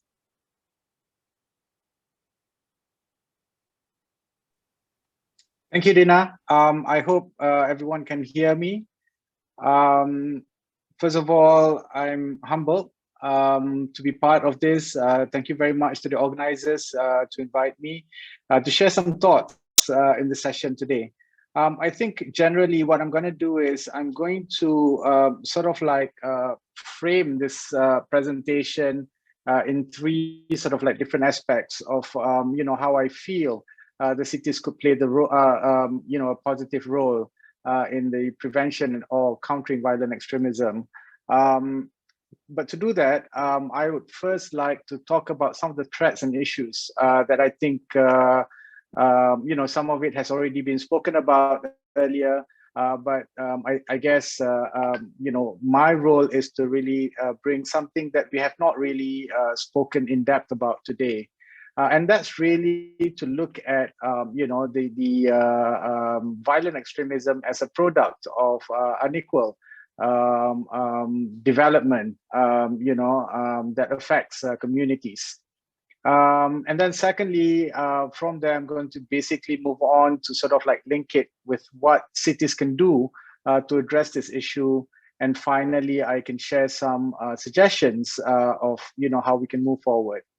Now, Southeast Asia, ladies and gentlemen, Southeast Asia faces a continuous struggle with political polarization, exacerbated by enduring divisions rooted in ethnic, religious, or ideological fissures. Some of these areas include socio-political mobilization around particular ideas and values and the role they play in public life. This includes religion, ethnicity, the design of political systems, unequal development approaches, as well as changes of discourse within traditional and online media. Economic transformation has also worsened political polarization, unfortunately, which runs contrary to the expectations that economic growth will ease divisions that exist within society. These, if left neglected, the negative consequences can pose crippling effects to democratic practices within the region. In some countries of Southeast Asia, existing constitutional orders proven insufficient to contain or resolve these polarizing divisions, resulting in democratic breakdown or even civil war. It is important to recognize that this is not just something occurring within the elite spheres, as there are wider social consequences. Elite political entrepreneurs, for instance, frequently utilize powerful societal division and can do so within few years, especially when electoral competition is fused with mass mobilization. The prevention and countering violent extremism is a complex area, as we all know, and it is associated with sensitivities that are compounded by the lack of universally accepted definitions, such as descriptions of common understanding in the way individuals are radicalized and how they adopt extreme voices and sometimes engage in violence. This is particularly salient in the Southeast Asia context, where domestic motivations are typically more influential than its international counterparts, despite being both contributing factors to violent extremism. This emphasizes a more nuanced approach would be necessary than the predominant security-oriented state actors that have long dominated the PCVE discourse, such as incorporating a greater role for supporting and strengthening cities and urban spaces. There needs to be a greater role for cities to be incorporated in a broader approach in building resilience against polarization and hate, emphasizing the strength of context-specific approaches and understanding to better design and implement interventions for maximum effectiveness and avoiding doing harm. Ladies and gentlemen, this operates on the approach that focuses on the basic needs of individuals, which will indeed include the state of the living arrangements and the network of communities that has become part of their lives.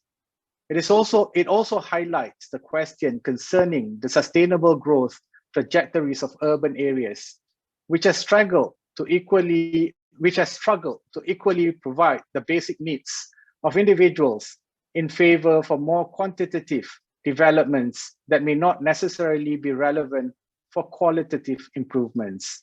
This is particularly noted in the access to issues such as food, water, and energy insecurity, as well as social and economic inequality, creating a complex web of issues that is conducive to creating violent extremism. To build resilient cities, ladies and gentlemen, we cannot afford to have disenfranchised communities. This presents further opportunities for councils and communities found in cities to be included in considering the basic fundamental needs for its people, and ultimately to be part of a more reactive community. This is where I feel the role of the cities as center to prevent and counter violent extremism. Cities have to build social resilience depends on the ability of collective efforts to survive, adapt, and grow. Does not only depend on elected representatives, but also the individuals, communities, institutions, and businesses within the city. Resilient cities can demonstrate they constitute strong and cohesive communities which are confident of their values and lifestyle. This is a particularly different approach in urban areas such as cities. They share unique qualities: pragmatism, civic trust, participation, creativity, innovation, and cooperation to allow them to better respond to transnational problems such as extremism and militancy. Cities are uniquely positioned to safeguard their citizens from polarization and radicalization to violence through partnerships with local stakeholders. These are emphasizing preventative approaches with developments and peace-building approaches, which allows for greater spaces for civic-oriented approaches and participation. For example, incorporating an indirect approach to tackling violent extremism to build a strong local identity around pluralism and tolerance, such as those in Malaysia, and the development of initiatives addressing entrenched rural poverty in the Philippines. Ladies and gentlemen, I believe that we are a product of our communities. The distress that individuals feel sometimes represent the issues and problems that are not solved within how and where they grow. And this is very important for cities to understand. We need to provide better spaces for young people, for instance, to express their needs and their concerns, as well as to build a sense of identity where they can relate back to the community that they grow in, as well as feel a sense of belonging and enable them to contribute back to their own communities. This might not be programs of this such, might not be directly related to traditional PCVE approaches, but programs such as the deepening of arts and culture, sort of like activities within communities, would allow individuals to participate as well as express their thoughts and their concerns, and hoping that this would be able to present an avenue to solve community grievances. Now, I believe that some of these are the way forward. Ultimately, there needs to be sensitivities to be accounted for in the planning and transformation of cities. Today, I am focusing on one of these aspects, which I think is very important. We have spoken a lot about the soft sort of like approaches, with communities. We have spoken a lot about how we have to continue to engage communities, on how we have to also give them opportunities and build their sense of belonging. We have also spoken about how we have to strengthen communities' sort of like identity to enable them to fight against elements of violent extremism. However, ladies and gentlemen, it is also important for cities to understand that physical development does contribute to all this. It is very worrying that we see a lot of major cities in Southeast Asia are lacking public spaces.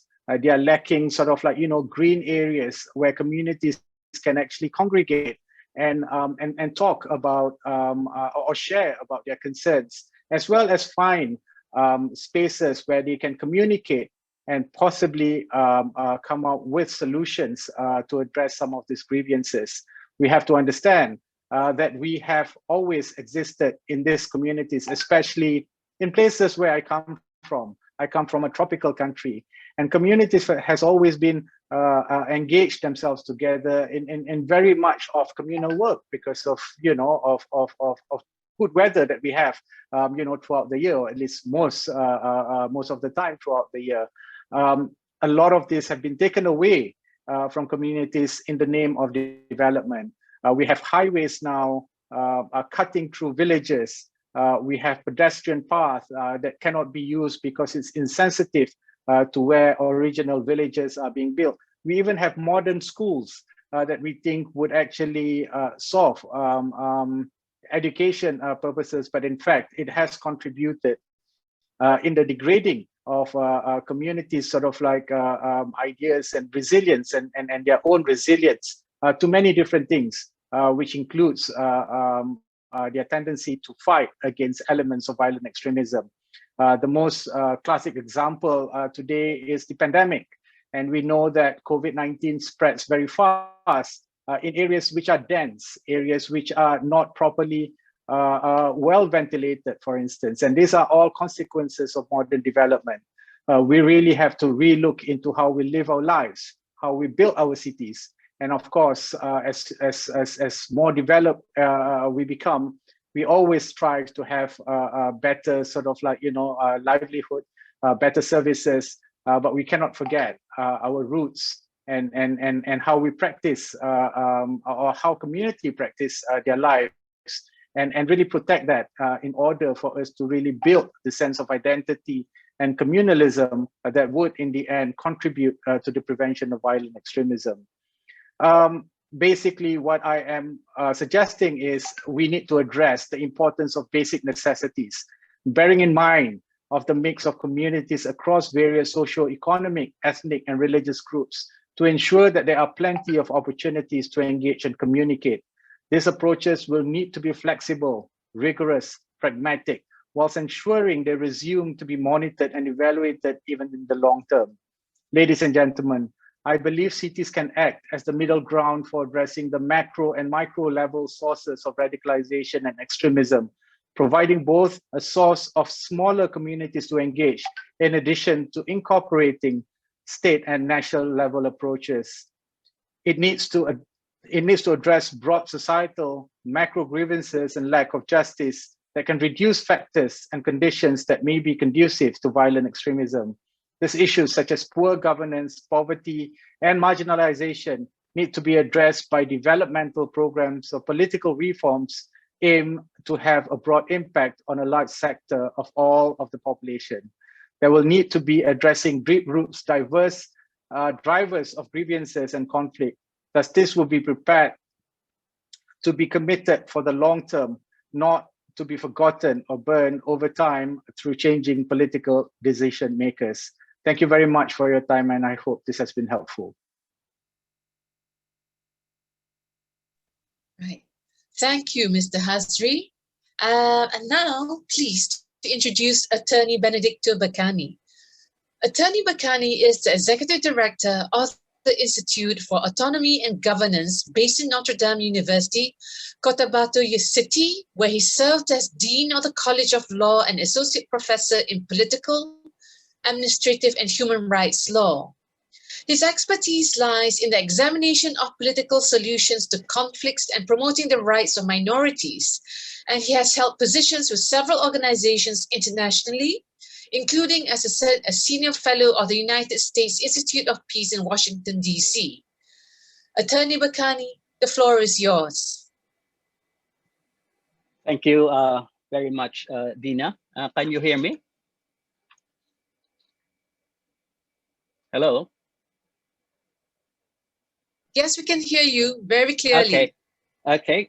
Thank you so much to the Global Center and ISD and the government of the Netherlands for making this webinar possible and for this opportunity to share with you our views and experiences. The topic that I've been asked to address is on the issue of how can cities complement, support, and inform national responses to violent extremism.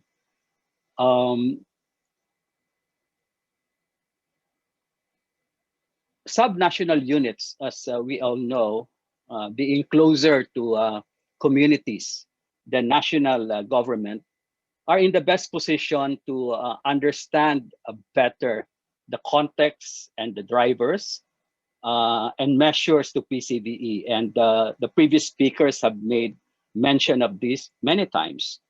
So in crafting national policies and plans to address violent extremism, subnational units such as provinces and cities and municipalities and villages must be involved, okay, and consulted for a holistic, responsive, and sustainable solutions to this problem. In the case of the Philippines, we have what we call the National Action Plan on Preventing and Countering Violent Extremism. And this was formulated by the national government through the National Security Council. And this was done in consultation with local government units. And the results of this process was the National Action Plan that adopts what we call now the all of government, the all levels of government and all of society PCVE responses, which has been mentioned also a while ago. Given the broad range and multi-level consultations that were done in formulating the National Action Plan, the plan takes on a broad yet contextualized analysis of the drivers of violent extremism, and it adopts comprehensive solutions to address this phenomenon. Now, local government units in the plan are identified as key actors in PCVE with national government agencies, together with the security sector, the vulnerable communities, and on the other side of the fence, of course, are the lawless elements and terrorist groups. In the plan, the drivers of radicalization are clustered under what we call a group of agencies and organizations which will take on the lead in addressing them.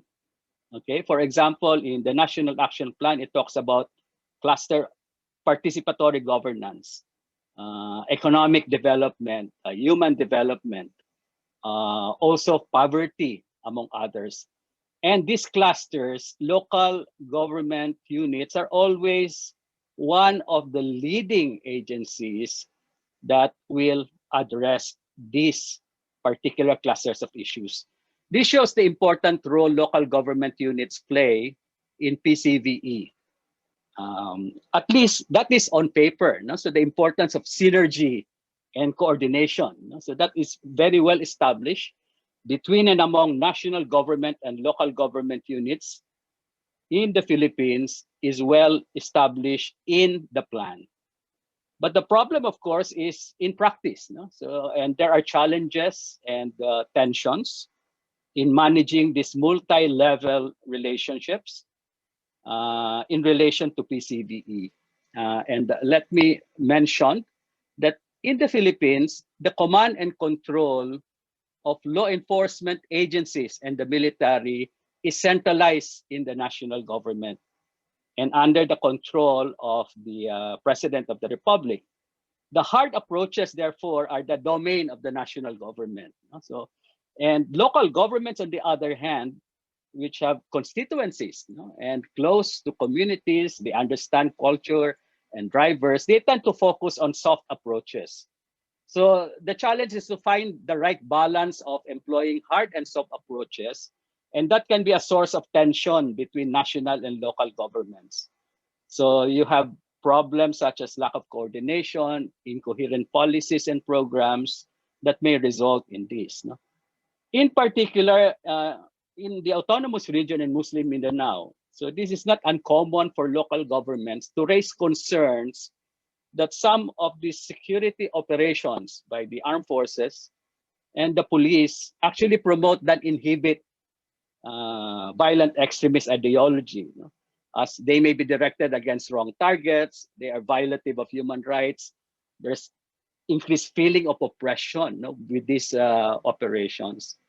An example is that we just enacted our Anti-Terrorism Act, and this was opposed by some local governments, no? Especially in the Muslim areas.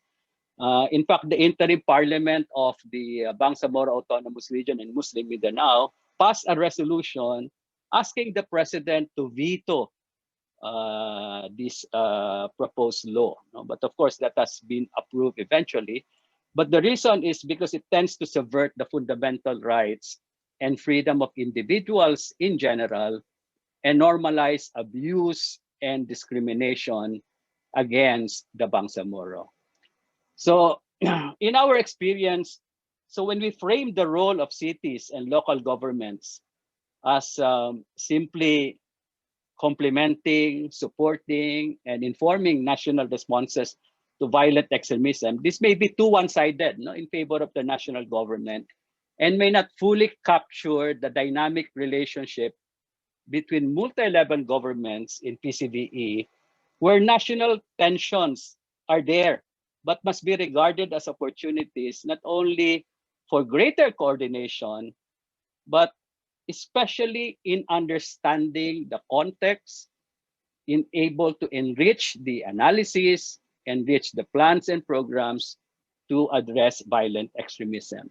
So a good example in the Philippines is the experience of the province of Basilan, no? In driving the Abu Sayyaf out of the province by a good mix of military and police operations, no? With soft approaches jointly implemented by both the local government and the national authorities. No?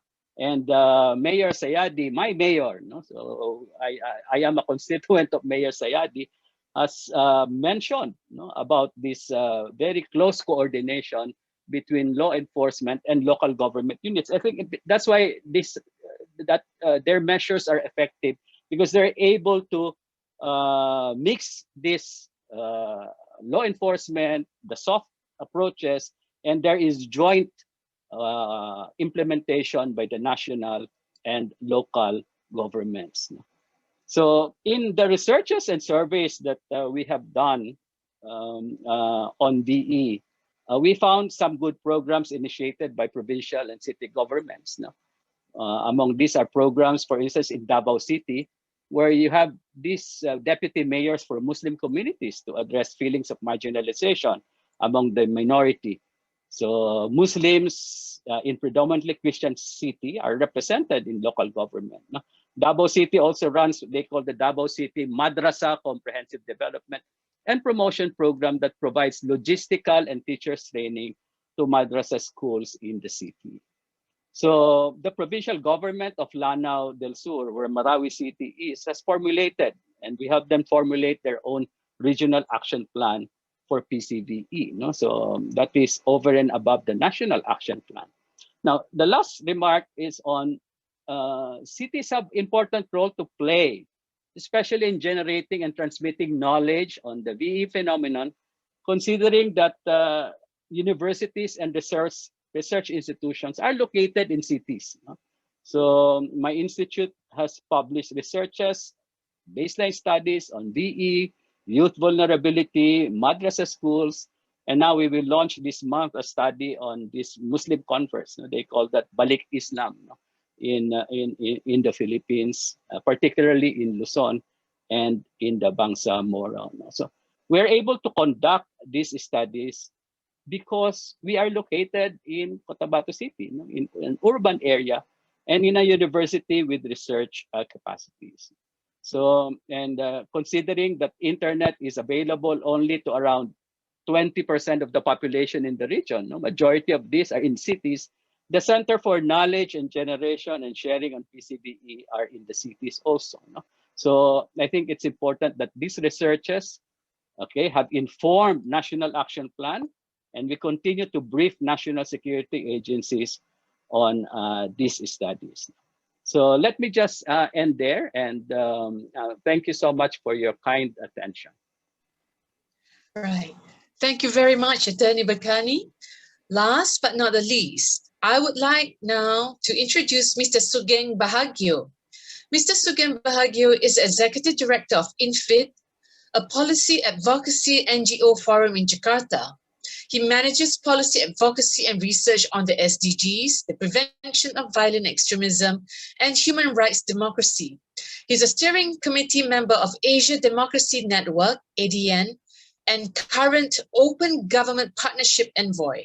Previously, he was Executive Director of Sekolah Demokrasi and served as Policy Advisor to the Coordinating Ministry for Social Welfare of Indonesia on mainstreaming poverty reduction strategies and human development. Mr. Bahagia, the floor is yours. Thank you. Good afternoon. First of all, I'm grateful for opportunity to the Strong Cities and ISD and the Global Center for Cooperative Security. My presentation will be based on our work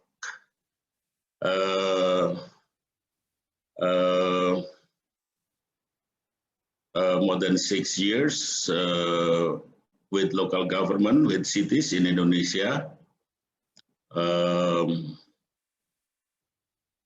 We have worked on SDG, on open government, and on human rights cities. And some observation will be taken from the work engaged or supporting the local government. But first of all, I would like to say that Indonesia should not reduce its strong commitment to address violent extremism, not just because what happened in Makassar recently, the terrorist attack against the church, but also the fact that Indonesia has had more than 600 involved in jihadists or terrorists in overseas, and also because Indonesian rank in global terrorism index is still high, quite high, and also the fact that as our government maintained that it is the policy of government to approach the problem with the whole government and the whole society. That's mean the role of local government is a imperative. The question is how. So based on our works in Human Rights City, in SDG, and in Tolerance and Human Rights City, we observed that, first of all, that CSO in Indonesia actually already provide a lot of activism from tackling the intolerant and extremist view in the social media, as well as providing social assistance to those former terrorists, and also importantly is out to set up a network that collaborate actively with central government agencies. So we have groups like NU Online and IP Times who are countering violent and extremism view. We have group like White Institute and Setara Institute who conduct annual survey about freedom of religion and about tolerant and intolerant cities. And also we have group like many groups like C-Safe and Yayasan Prasasti Perdamaian who accompany and support the withdrawal of the former the former terrorists. So we have a lot of asset and contribution from civil society to work with the cities and local government. The question now is how the partnership and how the collaboration could be made more actively on more larger scale. Based on our work in Indonesia, I think there's two constraints or two barriers that we need to address. One is that we need to strengthen our political narrative in the sense that some of the local government in Indonesia are still think that it is the central government agency work. So that is the first. Second is that it is a religion problem, not a public policy problem. So they cannot do so much in terms of reducing the situation. And so we have to, if we want to bring more cities in Indonesia, as you know, Indonesia has more than 500 cities and local government. So we have to argue, to make a case, a stronger case that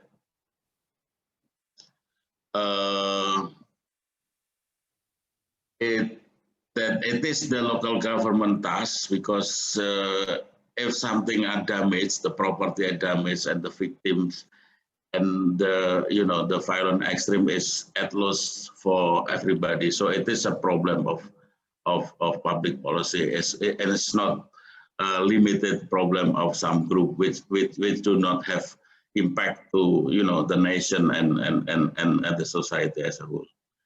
So, and the second, I think we have to address the technical constraint, in the sense that even though some of the cities and local government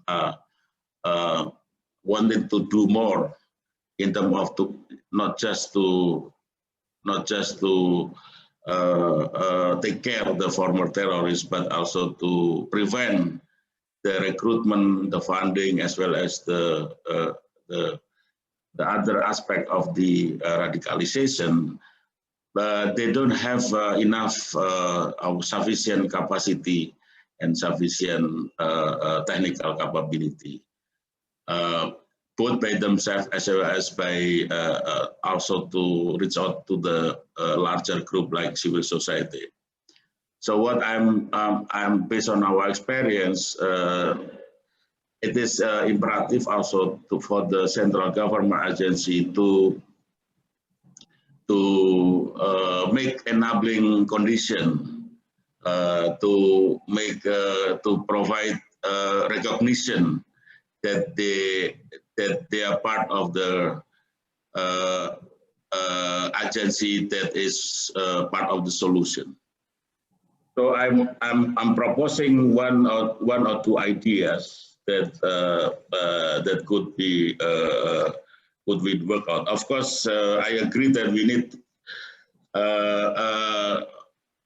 need to work together to have a local action plan for the local government.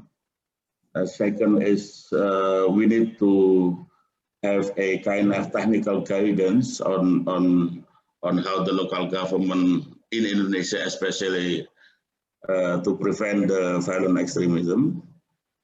And the third basically is whether we could do annual sharing and peer learning among local government in Indonesia, so that they themselves can generate what is a good practice, the variety of action in local level, both to prevent and to address in the whole dimension of this PVA.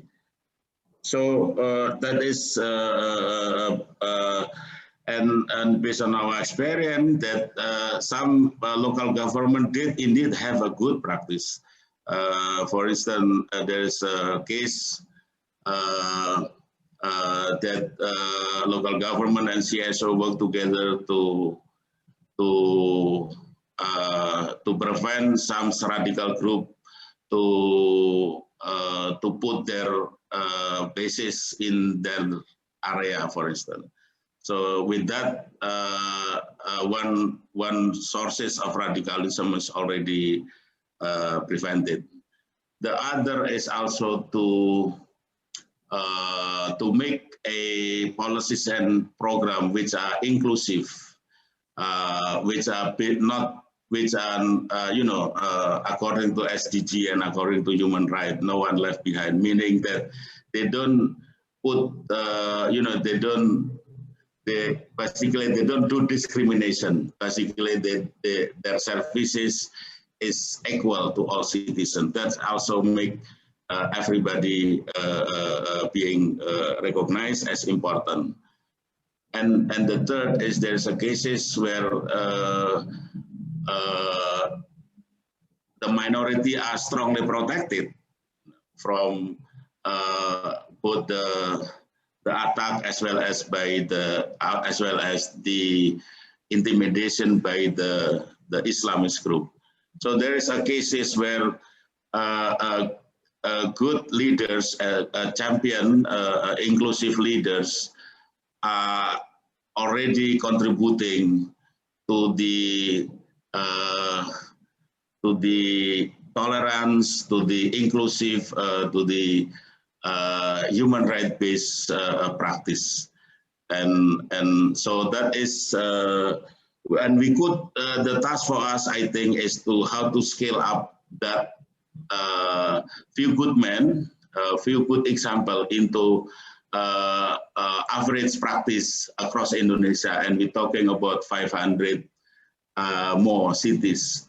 And so again, to complement the national government, national agency, we need to do more to actively promote the local government and cities in Indonesia. And we have both the constraint, but also we have the opportunity. Right now, for instance, we have 20 to 30 local government who are adopting and implementing local action plan on human rights city. So that's the sharing from INVIT and from our experience. Hopefully it is informative and could promote our discussion. So thank you very much. Thank you very much to all the speakers for the second panel. We've got to be very mindful of the time. So what I'll do is I'll pose all three questions. And questions are coming from the floor. One would be, in addressing violent extremism at the local level, what steps can city governments take to ensure they do not stigmatize certain groups or communities? The second question would be, how can local governments and civil society support each other to develop and deliver localized solutions to address violent extremism, whether through education or not. And the last question would be, it's directed to Mr. Hazri. What has been the main obstacle towards more community-centric or human-centric cities? How can we ensure a more bottom-up approach? Gentlemen, over to you. Who'd like to answer first? Okay, Dina, let me answer the question on stigmatization.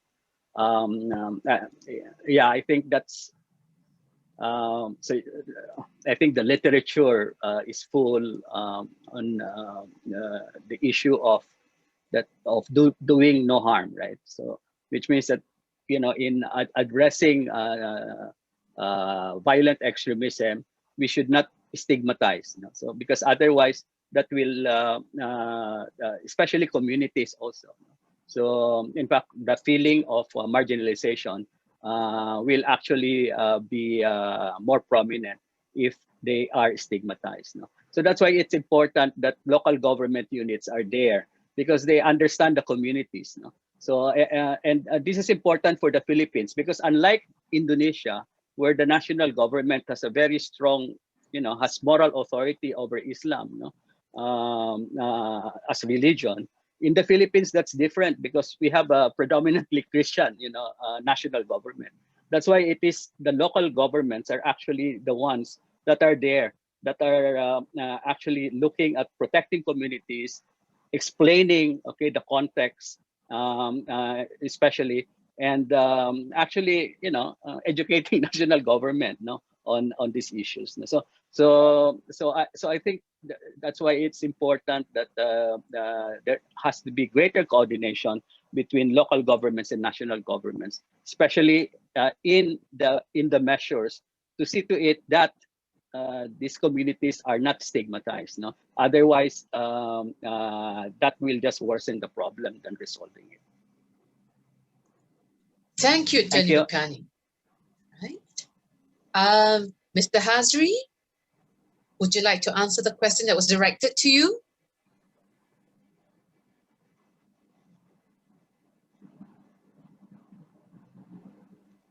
Mr. Hazri? Thank you. Thank you. Sorry. Oh. Yeah.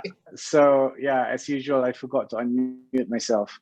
Sorry about that. I think that's a very important question. I think you know, the challenge is really thinking about how do we have a more community-centric or a human-centric city, right? I think what we have today is we have to basically look into how cities, the idea and the philosophy of behind, you know, how cities operate. And I think this is where people have to play a bigger role in addressing some of the mistakes that we have made in the past.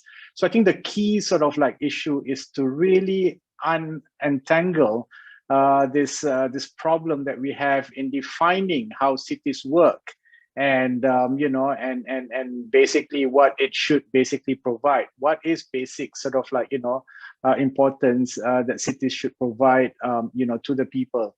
Is it purely economic development, or is it, you know, something where people can enjoy a better sort of like, you know, livelihood, better education, better access to services, so on and so forth.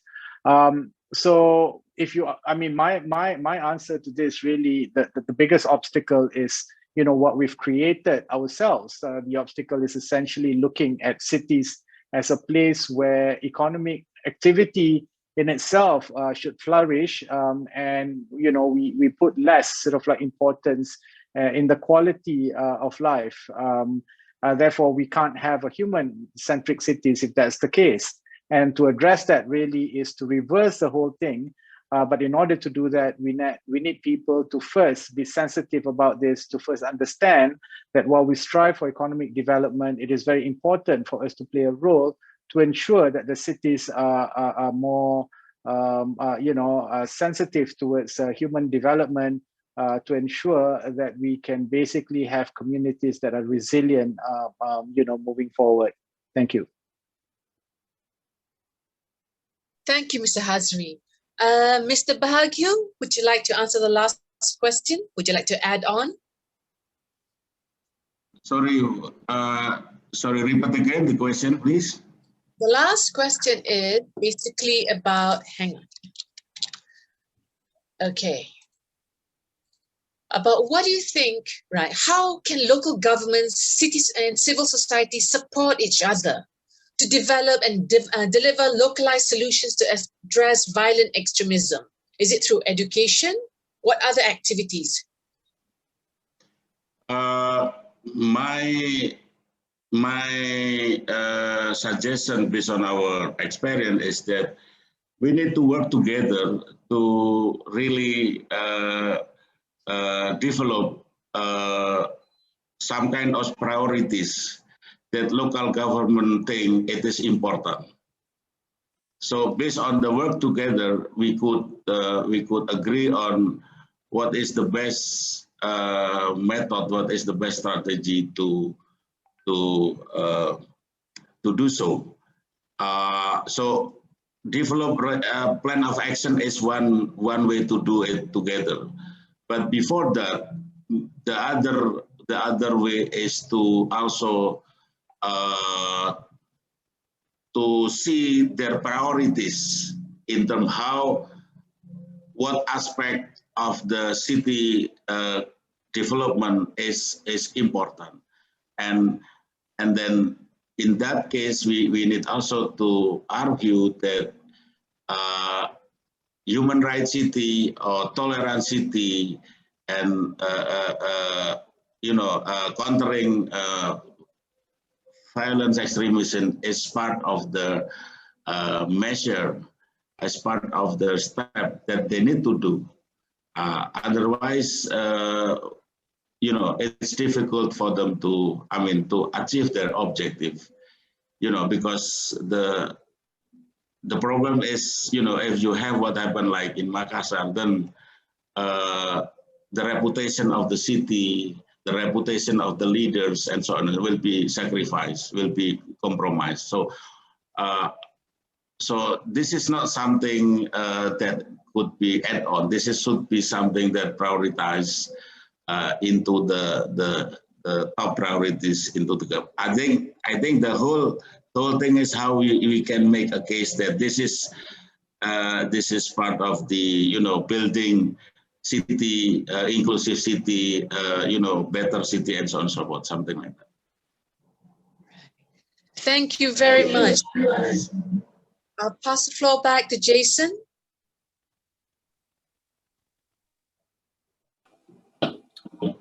Thank you, Dina, and thank you to our civil society and non-governmental experts for sharing those perspectives and highlighting really in particular how critical partnership with civil society and community-based organizations is to effective PCVE responses. And obviously, if there was the theme that is running through all of the interventions from the national to the municipal to the civil society, it's the need for whole of society, multi-stakeholder approaches to PCVE.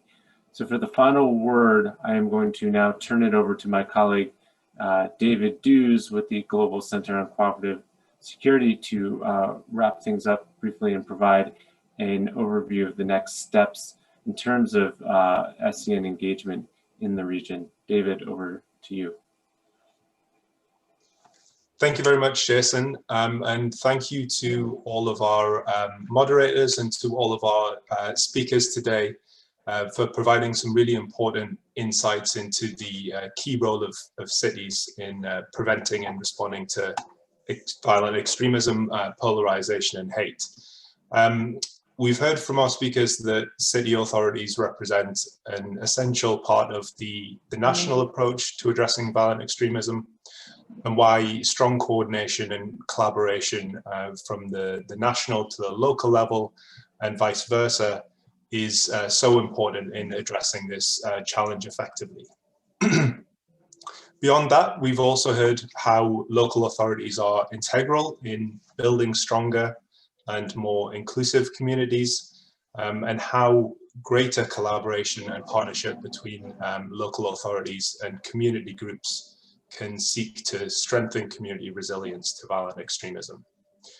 So to end this webinar, I'd like to just take a minute to mention one of the ways in which the Strong Cities Network is supporting partnerships between local authorities and civil society organizations to address violent extremism.